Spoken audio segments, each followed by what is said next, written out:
memang mengasihi Dia dengan segenap hati dan dengan segenap pengertian dan dengan segenap kekuatan, dan juga mengasihi sesama manusia seperti diri sendiri adalah jauh lebih utama daripada semua kurban bakaran dan kurban sembelihan. Saudara-saudari yang terkasih dalam Kristus, mempersembahkan kurban itu juga memberi. Itu juga menjadi tanda cinta kasih. Tetapi memberikan persembahan dari sesuatu yang milik kita, tetapi di luar diri kita, apa yang kita miliki, itu juga suatu tanda cinta kasih. Tetapi pemberian yang dari apa yang ada dalam diri kita, bagian dari diri kita, itu tanda cinta kasih yang lebih besar dan sangat berarti. Kerap kali saya mengatakan, memberikan pengertian, memberikan kepercayaan, itu jauh lebih tanda cinta kasih daripada memberikan sesuatu, meskipun itu berlian yang sangat mahal. Perhatian, kepercayaan adalah bagian daripada diri kita sendiri. Dan itu tanda yang paling berharga bagi siapapun. Yang sangat sulit untuk kita bisa memahami adalah Allah itu maha kuasa, tetapi Allah itu juga maha kasih. Bagi kita ini sukar sekali untuk bisa memahami itu. Tetapi kita tidak perlu khawatir. Karena kita memang manusia yang terbatas. Dan kita tidak bisa memahami Tuhan sepenuhnya. Cukup kalau kita mengimani Tuhan. Apa yang disampaikan Kristus, itulah kebenaran mengenai Allah. Dan kita percaya itu. Saudara-saudari yang terkasih dalam Kristus,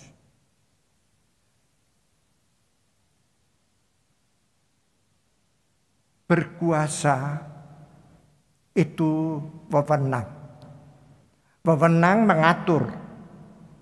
Wewenang untuk membuat aturan, untuk membuat hukum.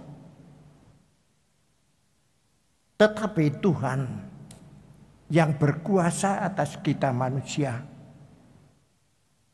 wewenang itu diungkapkan di dalam cinta kasih. Sekali lagi, ini sukar untuk kita bisa memahami.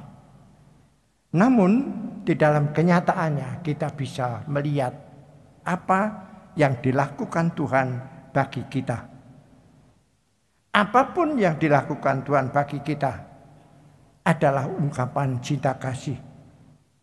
Itu yang kita alami di dalam kehidupan kita. Maka cinta kasih bagi Tuhan terhadap kita manusia merupakan sumber semua aturan, semua hukum.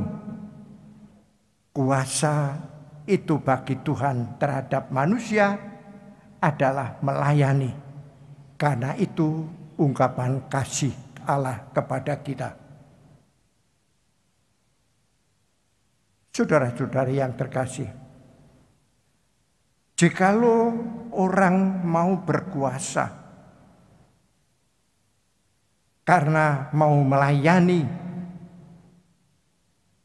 kalau itu pejabat pemerintahan, masyarakat, pejabat masyarakat, itu akan menyebabkan masyarakat damai sejahtera. Tetapi sebaliknya, kalau orang mau berkuasa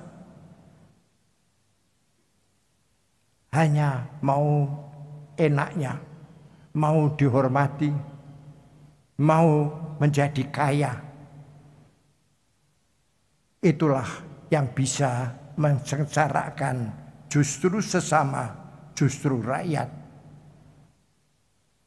Dan bagaimana Tuhan menghadapi hal semacam itu? Tuhan memperlakukan manusia sebagai pribadi. Tuhan memperlakukan manusia dengan cinta kasih. Maka Tuhan tidak pernah memaksa. Tuhan memberikan sesuatu, ini loh yang baik untuk kamu. Dan ini diserahkan kepada kita, mau menerima atau tidak. Kalau kita mau menerima, kita akan selamat. Tetapi kalau kita tidak mau menerima, itu berarti kita merusak diri kita sendiri. Bahkan merusak hubungan kita. Bukan hanya dengan Tuhan, bukan hanya dengan sesama, tetapi juga hubungan kita dengan dunia di mana kita hidup ini. Oleh karena itu, Tuhan membiarkan orang menolak. Karena apa? Karena tolakan itu sebenarnya akibatnya kerusakan, merusak diri sendiri. Dan itulah tanggung jawab manusia sendiri. Oleh karena itu, kerusakan itu dibiarkan oleh Allah. Di sini jangan keliru kita melihat apakah Tuhan itu menghukum kita. Tidak. Kerusakan dalam diri kita, dalam hubungan kita dengan semua saja, itu akibat dosa. Maka itu dibiarkan oleh Tuhan. Karena Tuhan memperlakukan kita dengan cinta kasih. Dan sebagai pribadi kita harus tahu tanggung jawab. Itu akibat perbuatanku, maka aku bertanggung jawab. Saudara-saudari yang terkasih dalam Kristus, keselamatan sejati itu hanya dapat dicapai kalau orang beriman. Tetapi tidak mungkin orang beriman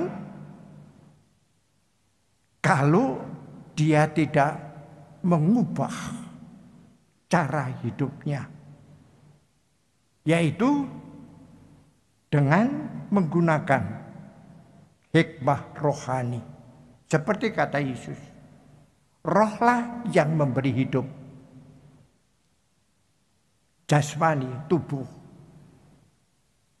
kekayaan tidak berarti apa-apa untuk kehidupan roh abadi.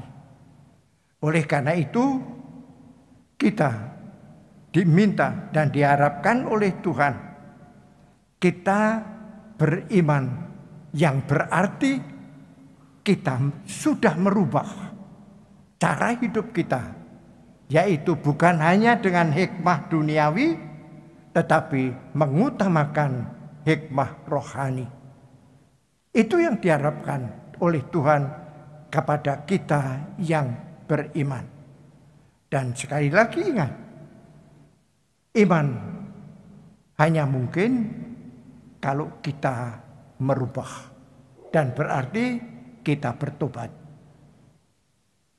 Tobat dan iman itu satu. Orang tidak mungkin beriman kalau dia tidak bertobat, yaitu merubah hidupnya. Saudara-saudari yang terkasih dalam Kristus, kita bisa melihat sekarang ini keadaan alam. Kita sudah diajak siap-siap menghadapi El Nino yang akan datang. Kita mau siap-siap menghadapi banjir di Jakarta ini. Saya kira kita sebagai orang beriman bukan hanya siap-siap menghadapi banjir, Tetapi justru yang intinya, mengapa banjir terjadi? Karena rusaknya hubungan manusia dengan dunia ini. Oleh karena itu, yang penting bagi orang beriman adalah bagaimana memperbaiki hubungan yang rusak itu. Kalau kita memperbaikinya, maka kita tidak akan mengalami bahwa iklim ini akan berubah. Iklim ini akan menyebabkan berbagai macam bencana alam. Itu hukuman Tuhan? Bukan. Itu akibat rusaknya manusia sendiri. Oleh karena itu, kalau kita tidak mau itu, kita harus memperbaiki diri kita sendiri. Kerusakan yang ada di dalam diri kita, kerusakan hubungan kita dengan sesama, kerusakan hubungan kita dengan alam ini. Kalau itu kita yang perbaiki, saya kira semuanya itu akan berjalan dengan baik. Maka saudara-saudari yang terkasih, kita harus ingat, kita ini diciptakan di dunia ini. Dan kita diberi wewenang untuk mengatur semuanya itu. Maka kalau dunia ini, bumi ini berontak terhadap kita, kita harus berani introspeksi. Itulah akibat kerusakan yang ada di dalam diri manusia sendiri. Maka saudara-saudara yang terkasih, marilah kita mohon kepada Tuhan agar Tuhan membimbing kita dengan roh-Nya, agar supaya kita sungguh-sungguh dapat hidup menurut roh. Bagaimana itu kita lakukan? Kita mohon kepada Tuhan agar Tuhan memberikan rahmat pertolongan bagi kita. Kalau demikian, maka kita sebagai orang beriman juga akan ikut menyelamatkan sesama kita. Amin.